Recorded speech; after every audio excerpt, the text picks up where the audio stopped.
This is an exciting concept for me because whenever I've spoken about the topic of grace, I can see people's eyes light up. They go, wow, tell us more about this. This is really what we need. The idea of grace is not so much what I've written in the book, but the concept. It's right for our times. People are hungry for it, and people want to find ways they can implement it in their own life.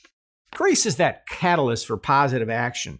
It's unearned, but as such, it's on us to go put it into action. And that's what makes it special. We make the choice to act upon grace. I've always been intrigued with the concept of grace. In fact, I wrote about it in earlier books. But now this is my first time to try to tackle the idea of grace in a more holistic and deep sense to show how it affects us in many different ways.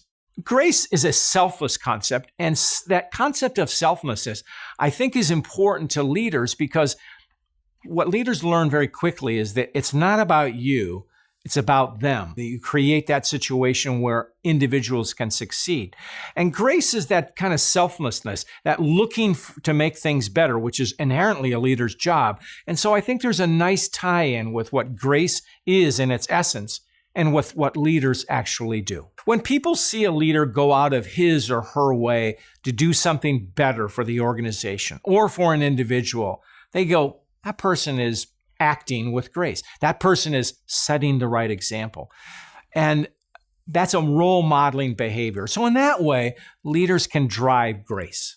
There's a lot of stories in grace, and that's purposeful because you can only illustrate grace by what people do. And so there's famous people in the book and not so famous people. And the reason I chose this blend is because I want to show the differences between people do big things and all of us can do little things. And it's that blend that enriches grace in a macro sense, but also in a micro sense. And that's why grace is not only tangible, but it's accessible.